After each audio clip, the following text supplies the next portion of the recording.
Thomas, welcome. Um, Great to have you with us today. Um, we are preparing for our conference Beyond the Pandemic, What is Next?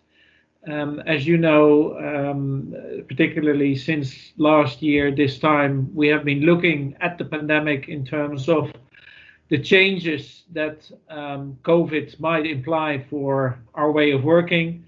First of all, of course, in terms of the increased needs that that this pandemic brings as such, but then, as I said, also perhaps different ways of working as such.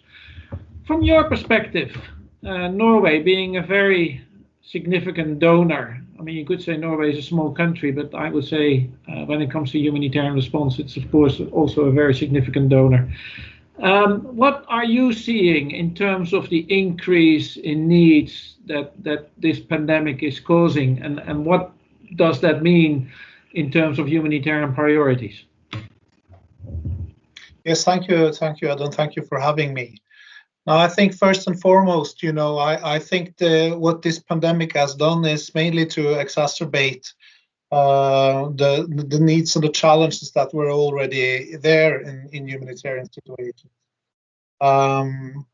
Beyond obviously the fact that we need to roll out the vaccines everywhere, including in humanitarian crisis, and that will be obviously a key task for the humanitarian actors as well in the years to come, to make sure that vaccines are accessible even in the hard to reach areas. But beyond that, I think what we see is increased challenges, overall, it makes it more important to make the nexus work at country level. We see increased protection challenges, not least when it comes to sexual and gender-based violence. I think we have seen an increased importance of trying to localize the response better than we contextualize and localize the principled humanitarian response better than we are able to do today. We as humanitarian donors need to incentivize localizations better than we do, probably. And I think finally that we see the importance of predictable and flexible funding from donors. And a number of humanitarian actors have actually asked us this year for increased flexibility, given that their challenges with regard to access have increased, and they need to be even more, flexible to shift human resources and money around to where the needs are the greatest and where they have access. So I think our ability to put a lot of an earmarked funding up front for the humanitarian actors is even more important than it used to be. I think those are the main kind of takeaways from the pandemic so far, as I see it.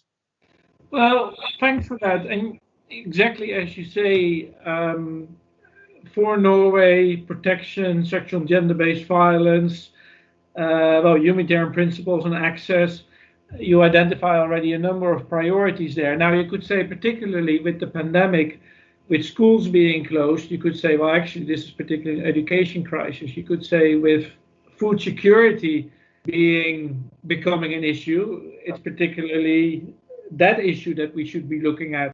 So you could say, well, the pandemic, as you say, is highlighting a number of issues that were needs before, but in fact, it's bringing these more to the surface.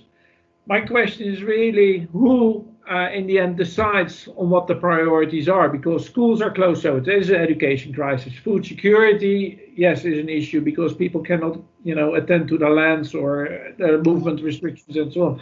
I mean, all these issues. So there's a long, almost laundry list of priorities. So my question to you, Thomas, is how do you think these priorities, how should that decision making happen, and who actually should do that? Yeah, well, that's really important question. I think we as humanitarian donors should be careful not to dictate necessarily what to prioritize in each situation. I think that needs to build on high quality and high quality needs assessments that are, profoundly in line with the humanitarian principles.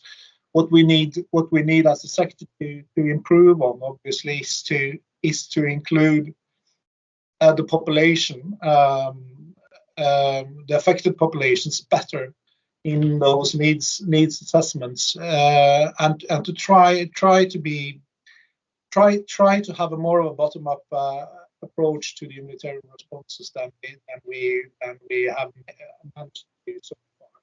But now, obviously, since so many of the humanitarian settings are so politicized, there are a number of issues connected to that as well, which we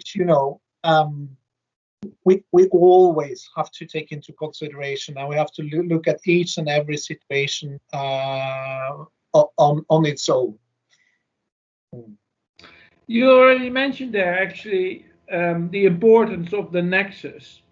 Now, of course, this has been, on everyone's radar screen, particularly, of course, since the World Humanitarian Summit, but as you know, it's a much longer debate. Do you feel that because development actors, well, speaking in caricature, they're known to be slow? The peace dividend, when I talk about even the Triple Nexus, may not necessarily yet be there. Do you feel that there is a tendency or a risk for humanitarians to move away from their core? And actually also, you particularly point to the politicization. Yes, absolutely, that has been going on. But exactly as humanitarians, as we would allow ourselves or cannot resist the temptation to get into development or peace building, we also may become more political. So what is the answer to those issues, do you think? Oh, well, that's the $1,000,000 question. I think as crises have become, even more complex and more protracted as the years goes by, I think the main problem is that humanitarians are basically overstretched, doing stuff that others should have done for years and decades. Repairing pipes, investments in health and education, things that are not humanitarian core tasks, but that humanitarians are stuck with because no one else are there to do it. Governments are not taking their practice to have too much risk aversion, to move into those situations, and that remains a big problem. I think for the humanitarian actors in each and every situation, they need to look at the purpose of each and every activity, each and every program they are involved in. As long as the purpose is humanitarian, as long as it makes sense there and then to repair the pipelines instead of the water truck, they should definitely repair the pipelines. The problem is if you continue doing that for years and decades, and then eventually you end up as overstretched and perhaps not focused enough on the core humanitarian mandate. So my last question there, Thomas, is precisely perhaps back to where we started. Also, this question around what does the pandemic mean for our way of working, and to what degree should we change it? And clearly, you have already mentioned something around the importance of local actors, and perhaps you could expand a little on that. This is one and it's clearly important that this one remains in focus as we get a new generation of the ground bargain process, that we continue looking at this one, because localization is part of the answer probably to the financing gap as well.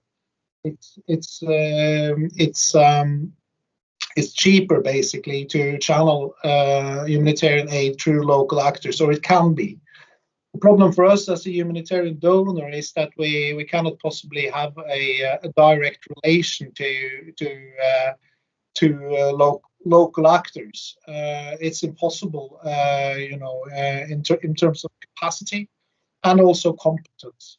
So we depend on INGOs and international organizations, the UN, and their dialogue with local partners.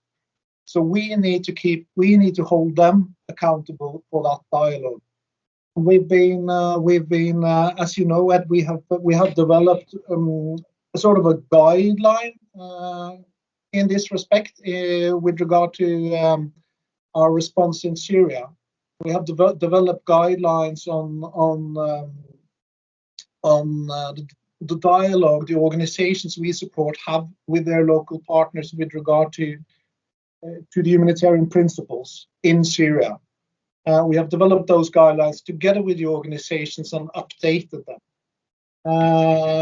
And I think that's kind of an approach that we need to continue to develop,